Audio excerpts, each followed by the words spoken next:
अगर आप इंडिया में फ्लाइट ट्रैवल करते हो तो एक चीज आपने नोटिस करी होगी, ऑलमोस्ट जो एयरपोर्ट पर सबसे ज्यादा प्लेन्स जो दिखते हैं वो इंडिगो के होते हैं।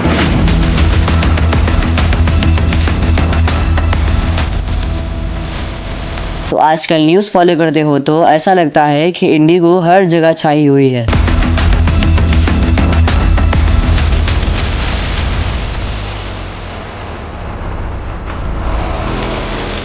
Indigo CEO Peter Elbers has been summoned by DGCA to appear before the committee on the 12th of December for questioning over recent large-scale flight disruptions and cancellations. तो आज बात करते हैं कि एक्चुअली इंडिगो के साथ चल क्या रहा है और पैसेंजर्स के लिए इसका मतलब क्या निकलता है। देखो, सबसे बड़ी करंट न्यूज ये है कि इंडिगो एग्रेसिव एक्सपेंशन मोड में है। कंपनी ने रिसेंट टाइम में मैसिव एयरक्राफ्ट ऑर्डर किया गया है, जो इंडियन एविएशन हिस्ट्री में काफी रेयर चीज है। जब एक एयरलाइन इतना बड़ा ऑर्डर देती है तो इसका सिंपल मतलब होता है फ्यूचर में ज्यादा फ्लाइट, ज्यादा रूट्स और कंपटीशन पर strong grip. Indigo clearly short term profit से ज्यादा लॉन्ग टर्म डोमिनेंस पर फोकस कर रही है। अब लोग ये भी बोल रहे हैं कि इंडिगो में डिलेस बढ़ रहे हैं।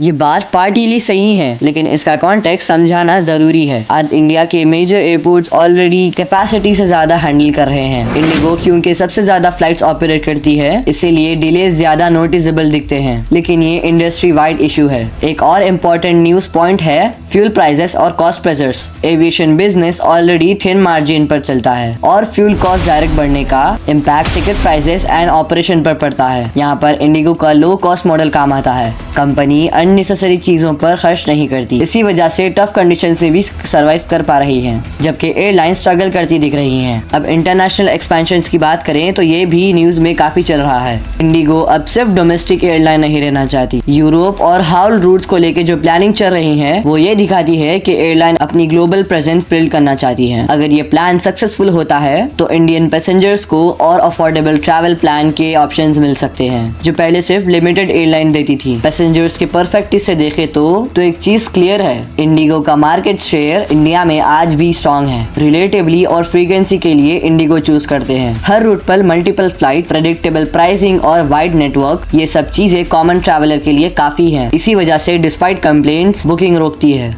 एक इंटरेस्टिंग बात जो एविएशन एक्सपर्ट भी पॉइंट आउट करते हैं वो ये है कि इंडिगो का फोकस कभी ग्लैमर पर नहीं रहा। जब दूसरी एयरलाइन ब्रांडिंग और लाउंज और प्रीमियम इमेज पे काम करती है, ये अप्रोच बोरिंग लग सकती है, लेकिन इंडियन मार्केट जैसे प्राइस सेंसिटिव एनवायरनमेंट में यह मॉडल लॉन्ग टर्म में ज्यादा सूटेबल प्रूव होता है। आगे जाकर अगर करंट ट्रेंड्स देखें तो लगता है कि इंडिगो अपनी पोजीशन और स्ट्रॉन्ग करेगी। चैलेंजेस आएंगे, एयरपोर्ट कंजेशंस, रेगुलेशंस, कॉम्पिटिशंस, लेकिन जब तक कॉस्ट कंट्रोल और डिसिप्लिन मेंटेन रहता है तब तक इंडिगो का डोमिनेंस ब्रेक करना मुश्किल रहेगा। एविएशन में इमोशन से ज्यादा प्लानिंग काम करती है और यहाँ पे इंडिगो का गेम काफी क्लियर है। क्या आप इंडिगो का simple no nonsense model prefer करते हो या फ्यूचर में ज्यादा प्रीमियम एक्सपीरियंस करने के लिए ज्यादा पे करना चाहोगे? कमेंट में अपना ओपिनियन जरूर लिखना।